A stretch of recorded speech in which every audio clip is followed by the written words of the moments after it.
প্রধান উপদেষ্টা জাতির উদ্দেশ্যে দেয়া ভাষণে নির্বাচনের দিনক্ষণ ঘোষণা দেবেন বলে আশা প্রকাশ করেছেন বিএনপি সিনিয়র যুগ্ম মহাসচিব রুহুল কবির রিজভী। দুপুরে নয়াপল্টনে বিএনপির কেন্দ্রীয় কার্যালয়ে মাসব্যাপী জুলাই গণ অভ্যুত্থানের কর্মসূচি পালন শেষে এক সংবাদ সম্মেলনে এসব কথা বলেন তিনি। জানান, পলাতক ফ্যাসিস্টদের এখনো কোনো ধরনের অনুশোচনা নেই।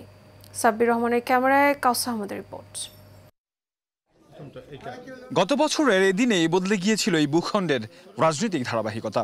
আওয়ামী লীগ এবং শেখ হাসিনা অত্যাচারের হাত থেকে মুক্তি পেয়েছিল পুরো জাতি। সেদিনটি উপলক্ষেই সংবাদ সম্মেলন করেছেন বিএনপির সিনিয়র যুগ্ম মহাসচিব রুহুল কবির রিজভী। এ সময় জুলাইয়ের প্রেক্ষাপট নিয়ে আলোচনার এক ফাঁকে মাহফুজ আলমের মন্তব্যকে দায়িত্বজ্ঞানহীন বলেছেন বিএনপির নেতা। যে এত শিশু, এত তরুণ, এত কিশোর, এত শ্রমিক হত্যা করার পর ওদের রক্ত শুকায়নি, তারপরেও আমরা দেখতে পাচ্ছি ফ্যাসিবাদ নানা দিক থেকে মাথা তুলে দাঁড়ানোর চেষ্টা করছে।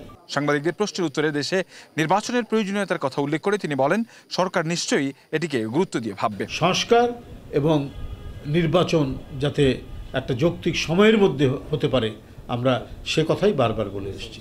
আমরা আশা করব তিনি সেটির প্রতি তিনি শ্রদ্ধা দেখাবেন এবং সেটার প্রতিফলন আজকে তার বক্তব্যের মধ্যে। আওয়ামী ফ্যাসিস্ট সরকারের সমালোচনা করে তিনি বলেন, কোনো ধরনের অনুশোচনা নেই তাদের।